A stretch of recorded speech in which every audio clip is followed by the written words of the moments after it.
नमस्कार. देशोन्नतीमध्ये मी ऐश्वर्या आपलं स्वागत करते. शिक्षण हे वाघिणीचं दूध आहे आणि जो ते प्राशन करेल तो गुरगुरल्याशिवाय राहणार नाही. भारतरत्न डॉक्टर बाबासाहेब आंबेडकरांचे हे विचार आणि शिक्षण हे समाज परिवर्तनाचे सर्वात प्रभावी साधन आहे ही संकल्पना आजच्या आधुनिक महाराष्ट्रात तंतोतंत प्रत्यक्षात उतरताना दिसत आहे. जेव्हा सामाजिक, आर्थिक आणि शैक्षणिक दृष्ट्या वंचित घटकांना शिक्षणाची हीच योग्य संधी मिळते तेव्हा संपूर्ण पिढ्यांचा चेहरा-मोहरा बदलून जातो. आज महाराष्ट्राच्या मातीत परिवर्तनाचा असाच एक नवा इतिहास लिहिला जातोय. महानायक हरित क्रांतीचे प्रणेते वसंतराव नाईक यांच्या समताधिष्ठित आणि सर्वसमावेशक विकासाच्या विचारांना आधुनिक काळाची जोड देत विमुक्त जाती आणि भटक्या जमाती प्रवर्गातील हजारो विद्यार्थ्यांच्या आयुष्यात नवी आशा निर्माण करण्याचे महाकाय कार्य आज वसंतराव नाईक संशोधन व प्रशिक्षण संस्था अर्थात वनारटी करत आहे. स्पर्धा परीक्षांचे मोफत व दर्जेदार प्रशिक्षण, कौशल्य विकास आणि डिजिटल शिक्षणाच्या माध्यमातून वनारटी आज प्रत्येक वंचित तरुणाच्या पंखांना बळ देणारी शिक्षणाची मशाल आणि परिवर्तनाचा नवा अध्याय ठरत आहे. या सामाजिक न्याय आणि परिवर्तनाच्या वाटचालीला अत्यंत कुशलतेने दिशा देणारे प्रशासकीय क्षेत्रातील एक अत्यंत अभ्यासू, संवेदनशील आणि दूरदृष्टीचे अधिकारी आज आपल्या सोबत आहेत, जे केवळ वनारटीचे व्यवस्थापकीय संचालक म्हणूनच नव्हे तर महाज्योती या महाराष्ट्राच्या दुसऱ्या अत्यंत महत्त्वाच्या संस्थेचे मुख्य लेखाधिकारी म्हणून दुहेरी आणि तितकीच जबाबदार भूमिका चोख बजावतायत. माझ्या समोर आज या विशेष संवादात उपस्थित आहेत आदरणीय श्री प्रशांत वावगे सर. नमस्कार सर. तुमचं खूप खूप स्वागत आहे आमच्या स्टुडिओमध्ये. Thank you so much sir. थोडाही वेळ न दवडता मला चर्चासत्राला सुरुवात करायची आहे. सर्वात आधी मला तुमच्या शैक्षणिक आणि प्रशासकीय प्रवासाबद्दल जाणून घ्यायला आवडेल. नक्कीच मॅडम, या ठिकाणी मला माझा जो काही शैक्षणिक प्रवास आहे, प्रशासकीय प्रवास आहे, तो सांगताना खरंच खूप आनंद होतो आहे. माझा जन्म अकोला जिल्ह्यातील एक छोटंसं गाव आहे नांदखेड, माझ्या मामाचं गाव, तिथे झाला आणि माझं संपूर्ण बालपण आणि शिक्षण जिल्हा परिषद शाळेत माझं जे मूळ गाव आहे खुमगाव बुलढाणा जिल्ह्यातील तिथे झाला. आमच्या घरी साधारणतः आम्ही 2 भाऊ 2 बहिणी आणि आई वडील असं 6 जणांचं कुटुंब होतं आणि 2 एकर कोरडवाहू शेती होती. म्हणजे अत्यंत हलाखीची परिस्थिती. अशाही परिस्थितीत माझे वहिनी आणि माझे चुलत भाऊ रामेश्वर वावगे यांनी मला मदत केल्यामुळे माझं 12वीपर्यंतचं शिक्षण कसं तरी जेमतेम पूर्ण झालं. 12वीला माझं सायन्स होतं, चांगले मार्क्स होते, त्यामुळे मलाही वाटायचं आपण इंजिनियर किंवा डॉक्टर झालं पाहिजे. परंतु परिस्थिती आड आली, त्यामुळे मी D.Ed केलं आणि D.Ed झाल्यानंतर मी जेव्हा नोकरीच्या शोधात बाहेर पडलो तेव्हा मला खऱ्या अर्थानं जाणीव झाली की आपल्या समाजामध्ये नोकरी मिळवणे किंवा स्वतःचा रोजगार मिळवणे यासाठी काय संघर्ष करावा लागतो. मी माझ्या पहिल्या नोकरीची सुरुवात सांगायची झालं तर एका STD बूथवर 600 रुपये महिन्याने काम करायला सुरुवात केली. मला 12वीला छान मार्क्स होते, अगदी 90-92% मार्क्स असतानाही चला परिस्थितीमुळे आपल्याला काहीतरी करायचं आहे म्हणून मी STD बूथवर 3 महिने बसलो. त्यानंतर एका सायबर कॅफेला काम केलं. त्यानंतर एका VJNT आश्रम शाळेवरती मी शिक्षण सेवक म्हणून विनाअनुदानित असल्यामुळे कुठलाही पगार नव्हता, तिथे काम केलं. त्यानंतर जेव्हा शिक्षण सेवक पद आलं तेव्हा 2000मध्ये मी साधारणतः 2001च्या आसपास शिक्षण सेवक म्हणून बुलढाणा जिल्ह्यातील खामगाव तालुक्यात कुंभेफळ म्हणून गाव आहे, तिथे प्राथमिक शिक्षक म्हणून रुजू झालो. परंतु पगार एकदम कमी होता, 3000 रुपये. त्यात काही कुटुंबाचं भागणं शक्य नव्हतं. आई वडिलांचं आजारपण, दोन्ही बहिणींचं शिक्षण, त्यांचे लग्न, त्यानंतर भावाचं शिक्षण, त्यामुळे मला काहीतरी करणे गरजेचं होतं. तर मी शाळेच्या एका खोलीत राहत होतो, तिथंच राहायचं, तिथंच आपला स्वयंपाक करायचा आणि तिथंच मी साधारणतः 3 वर्ष कालावधी त्या कुंभेफळ गावात घालवला. त्या दरम्यान मला स्पर्धा परीक्षेची ओळख नव्हती. मी फक्त माझं एक बहिशाल विद्यार्थी म्हणून अमरावती विद्यापीठातून मराठी लिटरेचर आणि इंग्लिश लिटरेचरमध्ये माझं ग्रॅज्युएशन कंप्लीट केलं. परंतु 2004ला माझ्या आयुष्यात एक दुःखद घटना घडली.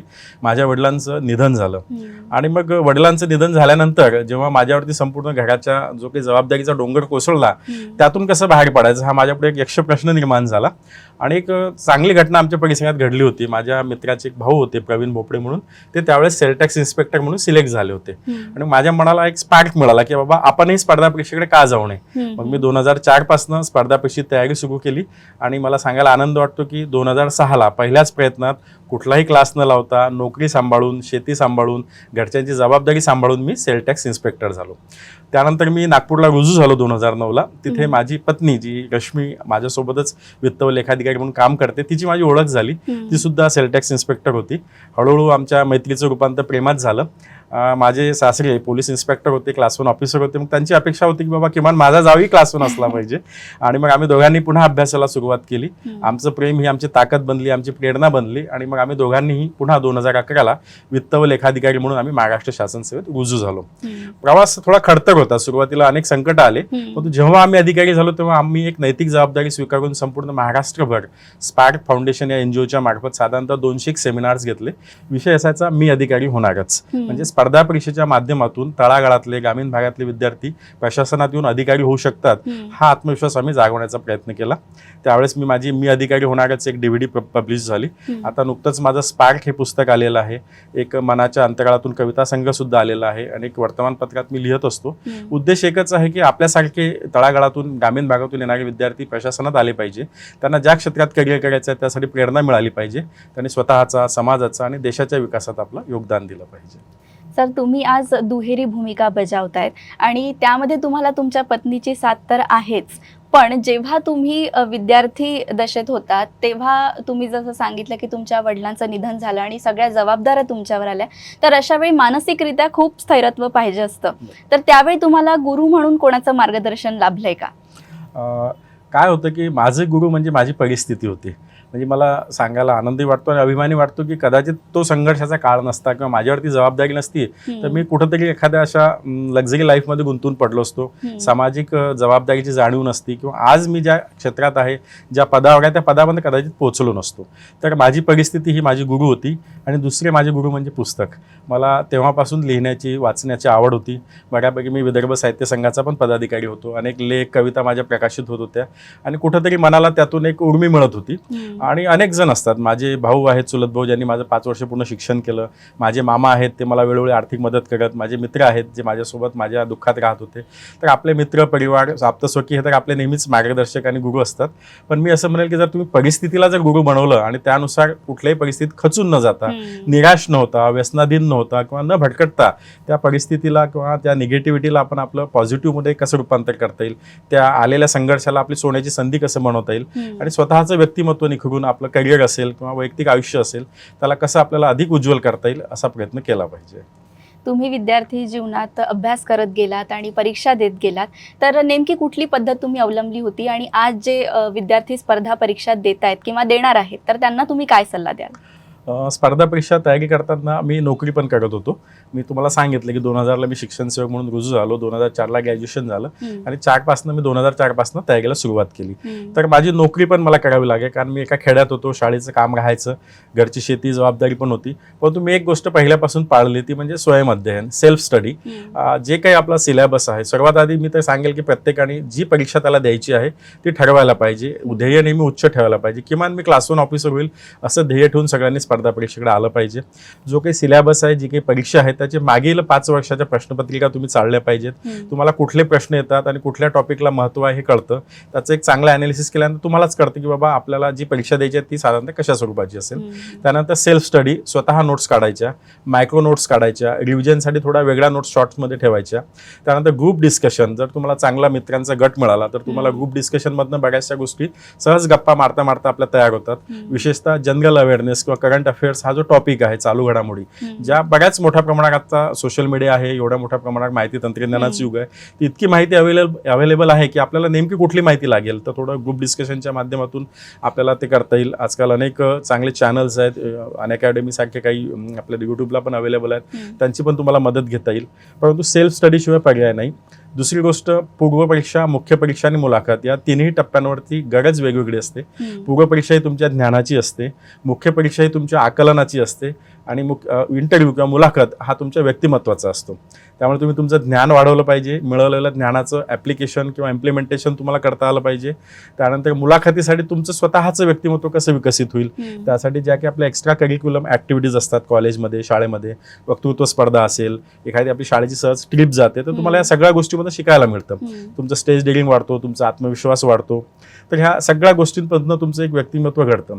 आणि मी नेहमी असं म्हणतो की स्पर्धा परीक्षेत यश मिळो न मिळो, परंतु स्पर्धा परीक्षेत तयारी करणारा व्यक्ती आयुष्यात कधीच अपयशी होत नाही. कारण त्या प्रक्रियेत तो एवढा त्याचं व्यक्तिमत्व विकसित होतं की तो कुठेही गेला, समजा तो अधिकारी नाही झाला, तो पत्रकार चांगला होऊ शकतो, चांगला शेतकरी होऊ शकतो, चांगला उद्योजक होऊ शकतो, राजकारणात आला तर चांगला राजकारणी होऊ शकतो. आमचे अनेक मित्र आहेत की जे राजकारणात आहेत, पत्रकार आहेत. तर माझं सर्वांना आव्हान आहे की जर तुमचं पिंड असेल, तुम्हाला आवड असेल तर स्पर्धा परीक्षेची तयारी करा आणि त्या तयारीतून तुमच्या स्वतःचा व्यक्तिमत्वाचा विकास होईलच आणि योग्य प्रयत्न असतील तर तुम्ही नक्कीच अधिकारी व्हाल. सर, तुम्ही एकदम खरं बोललात की जो विद्यार्थी स्पर्धा परीक्षेची तयारी करत आहे तो कोणत्या ना कोणत्या क्षेत्रात तर खरंच चांगलं कर्तृत्व करू शकतो, कारण की तो तेवढं नॉलेज घेत जातो. येस. सर, मला आता वनआरटीकडे वळायचंय. मला सांगा, वनआरटीच्या स्थापनेचं मुख्य उद्दिष्ट काय आहे? मॅडम, एकदम चांगला प्रश्न तुम्ही विचारला.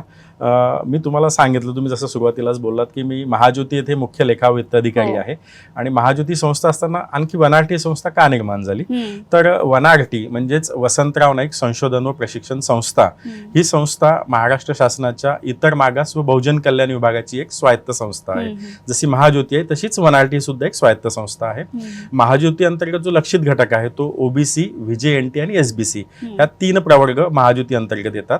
तर त्यातील एक व्हीजेएनटी हा प्रवर्ग यासाठी वेगळ्याने 2023 मध्ये तत्कालीन माननीय मुख्यमंत्री एकनाथ शिंदे साहेब यांनी वनआरटीची स्थापना केली आणि आता वनआरटी संस्थेचं जे काही मुख्यालय आहे ते मुंबई आहे आणि नोंदणीकृत कार्यालय नागपूर आहे. प्रामुख्यानं व्हीजेएनटी म्हणजे विमुक्त जाती आणि भटक्या जमाती या प्रवर्गामध्ये साधारणतः 22% लोकसंख्या आहे. ते जवळपास 54 वेगवेगळ्या जाती येतात. ह्या अतिशय मागासलेल्या, आजही गाव कुसाबाहेर असलेल्या, विकासाच्या मुख्य प्रवाहापासून दूर असलेल्या जाती आहेत. तर यांना खऱ्या अर्थानं फोकस करून त्यांच्या ज्या समस्या आहेत, त्यांचे जे काही प्रश्न आहेत ते ओळखून त्यांच्या गरजानुसार प्रशिक्षणाचे उपक्रम आखून त्यांना कसं मुख्य प्रवाहात आणता येईल, त्यांचा कसा सामाजिक, आर्थिक, शैक्षणिक आणि सर्वांगीण विकास घडवून आणता येईल यासाठी वसंतराव नाईक संशोधन प्रशिक्षण संस्थेची स्थापना झालेली आहे. आणि आमच्या संस्थेच्या नावातच महानायक वसंतराव नाईक साहेबांचं नाव आहे. आपल्याला माहीतच आहे की कृषी क्रांतीचे प्रणेते, धवल क्रांतीचे प्रणेते वसंतराव नाईक साहेबांचे जे विचार आणि कार्य आहे ते अत्यंत मोलाचं आहे. आणि साहेबांचा जो समताधिष्ठित आणि सर्वसमावेशक विकास हा विचार घेऊन आम्ही पुढे जात आहोत आणि महाराष्ट्र शासनाचं आम्हाला संपूर्ण पाठबळ आहे. माननीय मुख्यमंत्री देवेंद्र फडणवीस साहेब असतील, आमचे मंत्री माननीय अतुल सावे साहेब असतील, यांच्या नेतृत्वाखाली आणि प्रेरणेने आम्ही या वनआरटी मार्फत व्हीजेएनटी प्रवर्गाच्या सर्वांगीण विकासासाठी काम करत आहोत. सर, मला सांगा, व्हीजेएनटी विद्यार्थ्यांसाठी वनआरटीची सर्वात मोठी ताकद काय आहे? वनआरटी ही संस्थेने जेव्हा स्थापना झाली तेव्हा आम्ही खऱ्या अर्थानं लोकांच्या समस्यांचा विचार केला. आम्ही स्पर्धा परीक्षा प्रशिक्षण, कौशल्य विकास प्रशिक्षण, JEE नीट प्रशिक्षण आणि डिजिटल लायब्ररी अभ्यासिका आणि याही पुढे जाऊन भविष्यामध्ये शेती आणि उद्योजकता विकास आणि या लोकांच्या ज्या गरजा आहेत, ज्या समस्या आहेत त्याला ॲड्रेस करून कसे उपक्रम राबवता येईल याच्याकडे आमचा प्रामुख्यानं भर आहे. तर आता स्पर्धा परीक्षा प्रशिक्षणामध्ये आम्ही प्रामुख्यानं 11 प्रकारचे प्रशिक्षण घेतो. UPSC, MPSC राज्यसेवा, MPSC गट, BK, बँकिंग, पोलीस भरती, SB, RRB या सगळ्या परीक्षांसाठी आम्ही पूर्ण प्रशिक्षण मोफत देतो. आमच्याकडे आमची वेबसाईट आहे www.1rt.in. या वेबसाईटवर आपण गेलात तर आम्हाला आमच्या जे काही उपक्रम आहेत त्यांना तुम्हाला ऑनलाईन अर्ज करता येतो. तो अगदी मोफत असतो. अर्ज केल्यानंतर आम्ही विद्यार्थ्यांची एक चाळणी परीक्षा घेतो ऑनलाईन चाळणी परीक्षेतून आम्ही मेरिटनुसार विद्यार्थी निवडतो आणि त्यांना आमच्या ज्या संस्था आहेत, ज्या आम्ही ई-निविदा प्रक्रियेतून इम्पॅनल केलेल्या आहेत, दिल्लीला UPSCच्या संस्था आहेत, पुण्यात आहेत, नागपूरला, संभाजीनगरला आहेत, तिथे या विद्यार्थ्यांना प्रवेश घ्यावा लागतो. आता प्रवेश घेतल्यानंतर त्यांचं प्रशिक्षण शुल्क संपूर्ण आम्ही भरतो, परंतु त्यांच्या जेवणाचे आणि राहण्याचे प्रश्न असतो. तर आम्ही त्यासाठी म्हणजे त्यांच्या जेवणाची, राहण्याची व्यवस्था व्हावी म्हणून त्यांना दरमहा विद्यावेतन देतो, स्टायपेंड देतो. UPSCला आम्ही 13,000 रुपये देतो, MPSCला 12,000, 10,000 असा स्टायपेंडचा दर आहे. त्यानंतरही त्यांना पुस्तकांसाठी वेगळ्याने 5,000 रुपये देतो. त्याने जर तयारी करता करता पूर्वपरीक्षा उत्तीर्ण केली तर त्याला मुख्य परीक्षेसाठी सुद्धा आम्ही वेगळं अर्थसहाय्य करतो. मुख्य मुलाखतीसाठी निवड झाली त्याला वेगळं अर्थसहाय्य करतो. UPSCला आम्ही 50,000 रुपये मुख्य परीक्षेला देतो, इंटरव्ह्यूला 25,000 रुपये देतो. म्हणजे त्याने जर ठरवलं की मला स्पर्धा परीक्षा तयारी करायची असेल तर संपूर्ण खर्च आणि संपूर्ण प्रक्रियेत आम्ही त्याच्या पाठीशी भक्कमपणे उभं राहतो. त्यांनी अधिकारी व्हावं, प्रशासनात यावं असा आमचा त्यामागे उद्देश असतो. दुसरं आमचं कौशल्य विकास प्रशिक्षण आहे.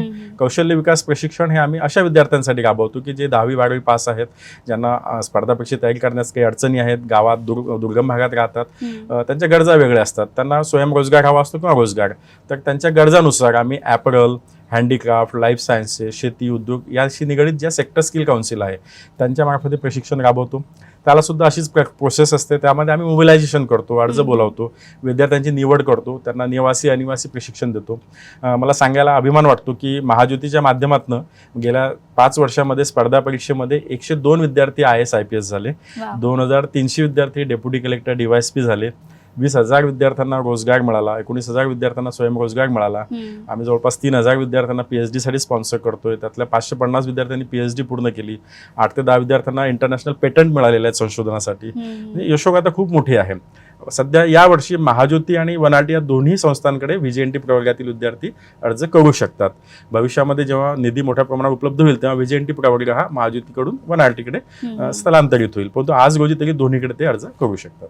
सर मला सांगा की ग्रामीण भागातल्या विद्यार्थ्यांसाठी जसं आपण बघतो की डिजिटल नॉलेज आज खूप आवश्यक आहे, तर वनारटीच्या माध्यमाने ग्रामीण भागातील विद्यार्थ्यांसाठी डिजिटल शिक्षणाच्या दृष्टीने काय काय बदल झालेले आहेत.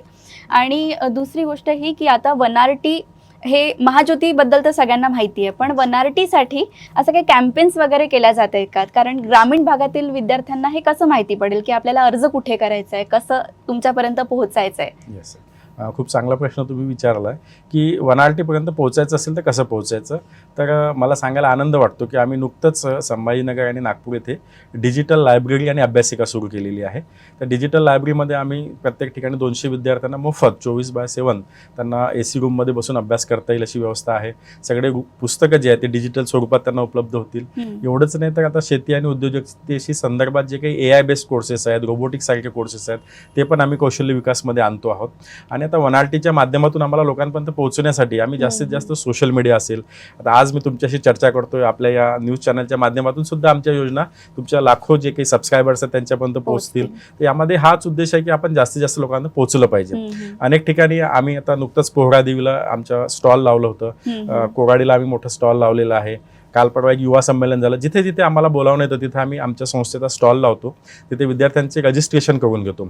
आमची जी वेबसाईट आहे www.1rt.in तिच्यावर आम्ही एक प्रोफाईल क्रिएट करतो विद्यार्थ्यांची. त्यामध्ये त्याचा log in ID password create होतो, डॉक्युमेंट्स अपलोड होतात आणि मग त्याला जी काही गरज असेल, स्पर्धा परीक्षा असो, कौशल्य विकास, त्यांनी आम्हाला सांगायचं आणि त्यानुसार मग आम्ही त्यांना मेसेज पाठवतो, कॉलिंग करतो. आमचं एक कॉल सेंटर आहे, तर त्यांच्यापर्यंत आम्ही सुद्धा स्वतःहून पोहोचतो की बाबा तुझी ही गरज आहे, तू असा अर्ज केला होता, आता आमची जाहिरात आलेली आहे, तू अर्ज कर, परीक्षा दे आणि आमच्याकडे ॲडमिशन घे.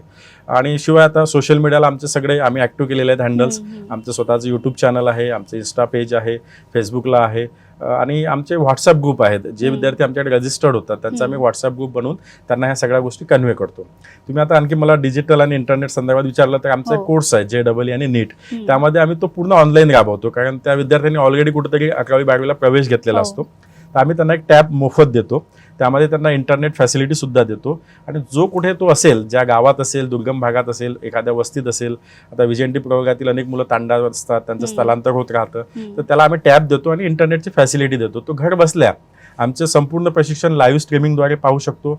नाही त्याला जमलं तर रात्री तो जे रेकॉर्डेड व्हिडिओ आहेत ते पाहू शकतो. एवढंच नाही तर स्पर्धा परीक्षेचे सगळे व्हिडिओ आम्ही त्यांना ॲपमधून रेकॉर्डेड पुरवतो. म्हणजे जेव्हा त्याला वेळ मिळेल, जसा तो असेल तिथे तो ऑनलाईन बघून तयारी करू शकतो. आणि मला असं वाटतं की जर त्याने एकलव्यासारख्या सगळ्या गोष्टी स्वतः शिकून जर तयारी केली, उलट तो लवकर यशस्वी होईल. आम्ही नक्कीच प्रयत्न करतो की डिजिटल माध्यमातून, नेटच्या माध्यमातून, टॅबच्या माध्यमातून आमचे कोर्सेस त्यांच्यापर्यंत पोहोचले पाहिजे. सर, तुम्ही जो खडतर प्रवास तुमचा पर्सनल सांगितला, मला खात्री आहे की त्याच्यातूनच तुम्ही प्रेरणा घेऊन इथपर्यंत आता विद्यार्थ्यांसाठी हे सगळं करताय, त्यांच्या गरजा जाणून घेताय, त्यांचे जे खडतर प्रवास आहे त्याला तुम्ही पर्सनली समजून त्यांना मदत करायचा प्रयत्न करताय. सर मला सांगा की असे बरेचसे विद्यार्थी असतात जे प्रयत्न करतायत, परीक्षा देत आहेत, पण त्यांना यश मिळत नाही आहे. तर अशा विद्यार्थ्यांसाठी समुपदेशनाची काही प्रक्रिया आपल्याकडे असते का? नक्कीच. आम्ही जेव्हा ई-निविदा प्रक्रिया राबवतो आणि स्पर्धा परीक्षेसाठी संस्था निवडतो किंवा कौशल्य विकासासाठी संस्था निवडतो, तर आम्ही त्यांना कंपल्सरी केलेलं आहे की जो विद्यार्थी तुमच्याकडे प्रवेश घेतो त्यांना तुम्ही 1-to-1 मेंटरिंग दिलं पाहिजे. कारण त्या विद्यार्थ्याच्या समस्या प्रत्येकाच्या वेगवेगळ्या असतात, त्याला तुम्ही वैयक्तिक मार्गदर्शन केलं पाहिजे. त्यामध्ये बऱ्याचदा विद्यार्थी खचलेला असतो, परिस्थितीमुळे त्याला पुढचा मार्ग दिसत नाही. जर आपण 1-to-1 मेंटरिंग केलं, त्याचं समुपदेशन केलं, त्याला मोटिवेट केलं, तर तो भडकटण्याऐवजी पुन्हा एकदा प्रयत्न करून नव्यानं जोमानं कामाला लागून यश मिळवण्याची शक्यता वाढते. याशिवाय आम्ही आता विभागीय स्तरावरती जे का आपले विभाग आहेत, त्यानंतर जिल्हा स्तरावरती कार्यशाळा आयोजनाचं आमचं नियोजन आहे.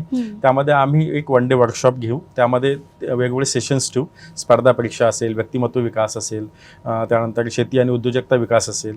सोबतच आमचे जे यशस्वी विद्यार्थी आहेत, IAS IPS झालेले, त्यांचा सत्कार असेल, माननीय मंत्री महोदयांचं, CM साहेबांचं, DCM साहेबांचं मार्गदर्शन असेल. असे 1 डे वर्कशॉपमध्ये आम्ही पूर्ण वेळ त्याला एकच प्रयत्न करू की त्याला ऊर्जा मिळाली पाहिजे, त्याला प्रेरणा मिळाली पाहिजे आणि याशिवाय आमचे कॉल सेंटर आहे. त्या कॉल सेंटरवरती ते कधीही कॉल करून त्यांना जे काही समस्या आली ते आम्हाला सांगू शकतात. माझा व्हॉट्सअप नंबर तर मी 24/7 दिलेला आहे. अनेक विद्यार्थ्यांचे मेसेजेस येतात तेव्हा सुद्धा आम्ही त्याला वैयक्तिकरित्या ॲड्रेस करतो. म्हणजे आमची संस्था ही ज्याला आपण स्पॉन्टेनियसली सर्वांसाठी अगदी ओपन प्लॅटफॉर्मसारखं आम्ही तयार आहोत. माझी टीम आहे ती पण तयार आहे. विद्यार्थ्यांनी वैयक्तिक घेऊन आम्हाला बऱ्याचदा भेटतात, ऑफिसमध्ये येतात. ऑफिसलाही आमच्या कोणतीही अडचण नाही, विद्यार्थी कधी येऊ शकतो, आमच्याशी बोलू शकतो. तर आम्ही प्रयत्न करतो की लोकांनी आपल्यापर्यंत येण्याऐवजी आपण त्यांच्यापर्यंत जावं, त्यांच्या समस्या जाणून घ्याव्यात आणि त्या सोडवाव्यात. या ठिकाणी मी आपल्या माध्यमातून माझा जो व्हॉट्सअप क्रमांक आहे 8275 23 28 72 यावर सुद्धा जर कोणी मला मेसेज केला, आमच्या योजनांची माहिती विचारली तर मी वैयक्तिकरित्या सुद्धा त्यांना केव्हाही मार्गदर्शन करायला तयार आहे. सर, एक वेगळा प्रश्न मला विचारावासा वाटतोय. जसं तुम्ही चर्चेच्या सुरुवातीलाच बोलले होते की जो स्पर्धा परीक्षेची तयारी करत आहे तो कुठेही काम करू शकतो, कारण त्यांनी तेवढं नॉलेज घेतलेलं असतं. तर असं गरजेचं नाहीये की स्पर्धा परीक्षेची तयारी करणारा विद्यार्थी हा फक्त सरकारी नोकरीतच लागेल, तो स्वतःचा स्टार्टअप पण करू शकतो. तर वनारटी किंवा महाज्योतीच्या वतीने असं त्यांना काही मार्गदर्शन किंवा काही समुपदेशन केलं जाते का? नक्कीच. तर आम्ही आता नुकतंच आमचा जो फोकस्ड आहे, आता आमच्या संस्थेच्या नावामध्ये महानायक वसंतराव नाईक साहेबांचं नाव आहे, त्यामुळे कृषी क्षेत्र आणि उद्योजकता क्षेत्र या दोन्हीकडे आमचा विशेष भर राहणार आहे. तर आम्ही आता COEP यांची भाऊ इन्स्टिट्यूट आहे, NIPHT ही संस्था आहे, त्यानंतर सहकार विकास महामंडळ आहे, या सर्वांशी आम्ही सामंजस्य करार करून आपल्या भागातील शेतकऱ्यांच्या ज्या समस्या असतील, शेती प्रक्रिया उद्योग असतील, उद्योजकतेसाठी ज्यांना स्टार्टअप सुरू करायचे आहे त्यांना इन्क्युबेशन सेंटरच्या माध्यमातून जे काही मार्गदर्शन असेल ते मार्गदर्शन असेल. त्यानंतर कौशल्य विकासमध्ये सुद्धा आम्ही असेच कोर्सेस घेतोय की जे विद्यार्थ्यांना आज गरजेचे आहेत. AI बेस्ड कोर्सेस असतील, रोबोटिक्स असेल. तर आमचा पूर्ण प्रयत्न हाच आहे की जी समोरच्याची गरज आहे त्या गरजेला ॲड्रेस करून आपण त्याला सोल्युशन दिलं पाहिजे. तर आमचा नक्कीच प्रयत्न राहील की विद्यार्थ्यांच्या गरजेनुसार त्यांना प्रशिक्षण देणं आणि त्यांना स्वतःच्या पायावर उभं करणं. सर, तुम्ही आज दुहेरी भूमिका बजावता आहे आणि दोन्ही जबाबदाऱ्या खूप मोठ्या आहेत. तर मला सांगा, तुम्ही यामध्ये कसं बॅलन्स करता? बॅलन्स म्हणजे मॅडम दोन्ही ज्या संस्था आहेत त्यांच्या कामाचं स्वरूप सारखं आहे. त्यामुळे मला कधी कधी माझा स्वतःचाही एक मी भाग्यवान असं समजतो की महाराष्ट्रातील OBC, VJNT आणि SBC एक मोठा प्रवर्ग आहे, मोठी लोकसंख्या आहे आणि आता VJNT प्रवर्ग वनारटीच्या माध्यमातून या दोन्ही प्रवर्गाला खऱ्या अर्थानं विकासाच्या प्रवाहात आणण्याची गरज आहे. आमच्याकडे तर वनारटीमध्ये अशा काही जाती आहेत, उदाहरणार्थ स्मशानजोगी आहे, कलावंत, बहुरूपी, नंदी बैलवाला, हे लोक आजही भटकत राहतात. अस्थिर समाज आहे, त्यांना स्वतःची जागा नाही, राहायला घर नाही. त्या समाजाच्यासाठी आपण या आपल्या सेवेच्या माध्यमातून काहीतरी जर आपला खाडीचा वाटा उचलून त्यांच्या जीवनात परिवर्तन सकारात्मक घडवून आणलं, त्यांना कुठंतरी विकासाच्या प्रवाहात आणलं, त्यांना कुठंतरी आपण दिशा देण्याचं काम केलं तर ते खऱ्या अर्थानं माझ्यासाठी प्रशासकीय सेवेसोबतच वैयक्तिक आयुष्यात सुद्धा एक मोठी आत्मिक समाधानाची बाब आहे. आणि आमचा नेहमी हाच प्रयत्न असतो की या वंचितांना, शोषितांना, जे आजही समाजाच्या विकासापासून दूर आहेत, त्यांच्या गरजानुसार आपण स्वतः पोहोचून त्यांना ह्या आमचे जे काही उपक्रम आहेत, जे प्रकल्प आहेत त्यामध्ये सहभागी करून घ्यावा. सर, वसंतराव नाईक यांच्या विचारांवरती आधारित ही वनारटी ही संस्था आहे. तर वसंतराव नाईक यांच्या विचारांचा काय प्रत्यय येतो तुमच्या वनारटीच्या कामामध्ये? नक्कीच. मला सांगायला आपल्याला आनंद वाटतो की आम्ही वसंतराव नाईक साहेबांचं एक जीवनचरित्राची थोडक्यात तोंड ओळख म्हणून एक पुस्तक आता लवकरच प्रकाशित करतो आहे. सोबतच वसंतराव नाईक साहेब सर्वाधिक काळ म्हणजे 11 वर्ष महाराष्ट्राचे मुख्यमंत्री होते. ते कृषी मंत्री होते, महसूल मंत्री होते. रोजगार हमी योजना असेल, कमाल जमीन धारणा कायदा असेल, कोयना भूकंपाच्या वेळेस जे पुनर्वसनाचं कार्य असेल, असं अनेक महान कार्य त्यांच्या हातून झालेलं आहे. आणि मला आनंद आणि अभिमान आहे की आपल्या विदर्भाचे सुपुत्र आहेत. आपल्या विदर्भामध्ये पुसद तालुक्यात एक गहुली नावाचं गाव आहे, त्या गावात त्यांचा जन्म झाला आणि गहुलीपासून दिल्लीपर्यंत म्हणजे महाराष्ट्राचे मुख्यमंत्री होण्यापर्यंतचा त्यांचा प्रवास, खासदार होण्यापर्यंत प्रवास सगळ्यांसाठीच प्रेरणादायी आहे. तर साहेबांचं जे कार्य आहे ते प्रामुख्यानं आपल्याला कृषी क्षेत्रात, सहकार्याच्या क्षेत्रात आणि उद्योजकतेच्या क्षेत्रात दिसतं. आम्ही त्याच्यापासूनच प्रेरणा घेऊन त्यांचं जो काही विचार आणि कार्य आहे त्यामधलं काही जरी आम्हाला अंमलात आणता आलं आणि त्याच्या पायावरती पाऊल ठेवून काहीतरी त्यांचे विचार समाजापर्यंत पोहोचवता आले, समाजाचा विकास घडवून आणता आला, तर आम्ही त्या बाबतीत नक्कीच प्रयत्न करतोय आणि आम्हाला आनंद आहे की आम्ही त्या दृष्टीने सुरुवात केलेली आहे. जर आपल्या माध्यमातून हा आमचा प्रकल्प आणि जे काही आमचे उपक्रम आहेत ते लोकांपर्यंत पोहोचलेत, लोकांचा सुद्धा आम्हाला सहभाग मिळाला, तर आपण मोठ्या प्रमाणावरती हे कार्य आमचं वाढत जाईल.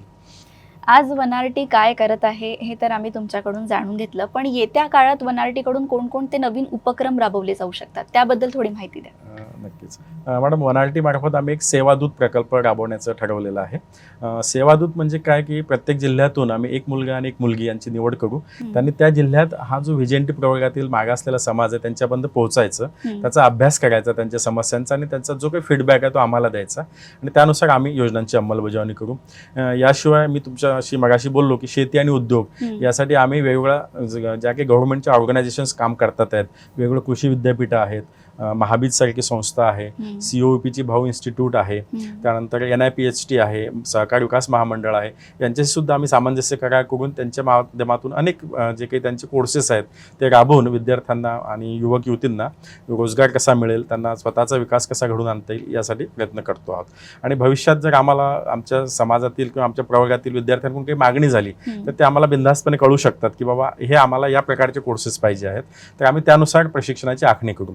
मुळात उद्देश हाच आहे की ही स्वायत्त संस्था आहे आणि समाजाच्या ज्या गरजा आहेत त्यानुसार उपक्रम राबवले गेले पाहिजेत, त्यासाठीच शासनाने वेगळ्याने यांची निर्मिती केलेली आहे. सर, आम्हाला एखादी यशोगाथा सांगा ना जी तुमच्या पण मनात घर करून गेली असेल.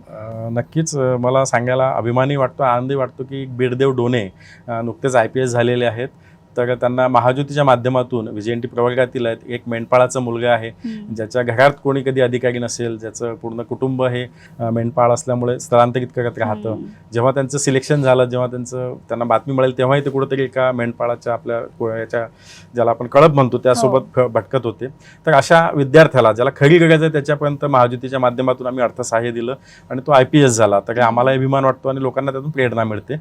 दुसरं आणखी एक उदाहरण आहे की माझ्याकडे जेव्हा महाज्योती MD पदाचा प्रभाग होता तेव्हा भाग्यश्री नैकेले यांची पण IRS साठी निवड झाली होती आणि ती नागपूरचीच आहे. तर आम्ही तिच्या घरी गेलो आणि तिचा स्वतः मी सत्कार केला आणि जेव्हा तिच्या बोलण्यातून मला काही गोष्टी जाणवल्या, जेव्हा मी तिच्या नोट्स बघितल्या तर अगदी अशा जुन्या वह्या, त्या वह्यांमध्ये पेपरचे कात्र्यानं कापून चिटकवून त्यातून तिने अभ्यास केला होता, कारण पुस्तकं घ्यायला पैसे नव्हते. तिचे वडील इलेक्ट्रिशियन होते, रोजगार नव्हता. मध्ये कोविडमध्ये बऱ्यापैकी त्यांना रोजगार न मिळाल्यामुळे तिला बऱ्यापैकी संघर्ष करावा लागला आणि जेव्हा तिला आम्ही मेन्ससाठी 50,000 रुपये दिले तेव्हा त्या पैशामधूनच तिला प्रवास करून मेन्स परीक्षेला जाता आलं. आम्ही जेव्हा मुलाखतीला तिला 25,000 दिले तेव्हा ती मुलाखतीला दिल्लीला गेली. म्हणजे कदाचित आमचे पैसे मिळाले नसते तर तिला त्या गोष्टी करता आल्या नसत्या, अशी तिने अगदी डोळ्यात पाणी आणून सांगितलं. आणि ही पण म्हणाले की जर मला माहिती असतं की बाबा प्रिलिम्सला सुद्धा माझी जी फी आहे 1,00,000-2 लाख रुपये ती महाज्योतीने भरली असती तर मी कदाचित 3-4 वर्ष आधी IAS झाली असती. म्हणजे केवळ तिच्यापर्यंत आमची योजना न पोहोचल्यामुळे तिला आम्ही मेन्स आणि इंटरव्ह्यूला मदत केली. तर ती पण आज IRS आहे, पुन्हा तयारी करते आहे.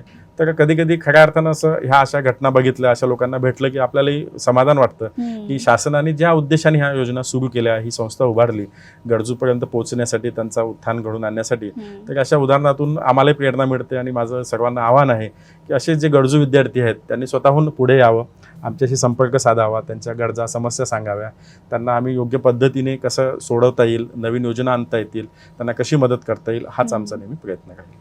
सर, व्हीजेएनटीच्या विद्यार्थ्यांना आणि इतरही विद्यार्थ्यांना तुम्ही एक मार्गदर्शक म्हणून काय सल्ला द्याल? माझं सर्वच विद्यार्थ्यांना, विशेषतः व्हीजेएनटी प्रयोगातील विद्यार्थ्यांना राहील की मला एक शेर आठवतोय की असं म्हणतात की ख्वाहिशों से गिरते नहीं फूल झोली में, वक्त की शाख को मेरे दोस्त हिलाना होगा. ख्वाहिशों से गिरते नहीं फूल झोली में, वक्त की शाख को मेरे दोस्त हिलाना होगा. कुछ नहीं होगा अंधेरे को बुरा कहकर, कुछ नहीं होगा अंधेरे को बुरा कहकर, अपने हिस्से का दिया खुद ही जलाना होगा, अपने हिस्से का दिया खुद ही जलाना होगा. माझं सर्वांना आव्हान आहे की बाबा तुम्ही ज्या परिस्थितीत आहात, आर्थिक परिस्थिती चांगली नसेल, एखाद्या खेड्यात तुमचा जन्म झाला असेल, तुमच्यापर्यंत संसाधनं नसतील, त्याचा अजिबात विचार करू नका. जी परिस्थिती आहे ती स्वीकारा आणि त्या परिस्थितीतून बाहेर पडून मला स्वतःचा कसा विकास करता येईल, माझा विकास झाल्यानंतर माझ्या कुटुंबाला कसे हातभार लावता येईल, माझ्या समाजाला कसा हातभार लावता येईल आणि कुठेतरी देशाच्या विकासात मला कसं योगदान देता येईल, या दृष्टीने आपण प्रयत्न केला पाहिजे. स्वतःचा आपण एकदा यश मिळाल्यानंतर आपल्यापर्यंत मर्यादित न ठेवता आपल्यासारख्या आणखी 10 लोकांना आपण उभं केलं पाहिजे. असं म्हणतात की एक माणूस 100 पावलं चालला म्हणजे प्रगती होत नाही, तर 10 माणसं 10 पावलं चालले तर त्याला खरी प्रगती म्हणता येईल. आपण आपल्यासोबत आणखी इतर समाज बांधवांना सुद्धा प्रेरित करून त्यांना सुद्धा या प्रवाहात आणण्यासाठी प्रयत्न केले पाहिजे. आणि मुलाखतीच्या शेवटी वनआरटीच्या सगळ्या कामाला एका वाक्यात सांगायचं झालं तर काय सांगाल? वनआरटीच्या कामाबद्दल सांगताना मी एवढंच म्हणेल की प्रशिक्षण, संशोधन, शेती आणि उद्योग या चतुसूत्रीवर आम्ही काम करतो.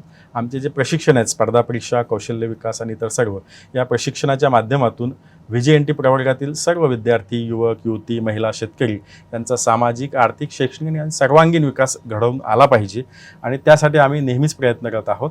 तर माझं सर्वांना आव्हान आहे की तुम्हीसुद्धा आमच्यापर्यंत या, आम्हाला फीडबॅक्स द्या, आमच्यासोबत जुळा आणि आम्ही हे जे कार्य हातात घेतलेलं आहे याच्यामध्ये आपलं पण योगदान असू द्या. आपण सर्वांनी प्रयत्न केलात तर VJNT प्रवर्गाचा सर्वांगीण विकास आपण नक्कीच घडवून आणू. खूप खूप धन्यवाद सर, तुम्ही इथे उपस्थित राहिलात आणि आम्हाला इतकी छान माहिती दिली. विद्यार्थ्यांच्या खरंच ती कामात येईल ही आम्हाला खात्री आहे. खूप खूप धन्यवाद तुम्ही आपला वेळ दिल्याबद्दल. धन्यवाद मॅडम. मी पण देशोन्नती न्यूज आणि त्यांच्या सर्व टीमचे मनपूर्वक आभार मानतो. त्यांनी या ठिकाणी मला आमंत्रित केलं, माझे विचार मांडण्याची मला संधी दिली आणि आपल्या माध्यमातून आमच्या योजना आणि आमचं जे आव्हान आहे ते सर्व समाजापर्यंत पोहोचेल आणि आम्हाला निश्चितच याचा फायदा होईल याची मला खात्री आहे. पुन्हा एकदा मनापासून धन्यवाद मॅडम. धन्यवाद. नक्कीच. तुम्हाला ही मुलाखत कशी वाटली आम्हाला कमेंट बॉक्समध्ये नक्की सांगा आणि बघत रहा देशोन्नती. नमस्कार.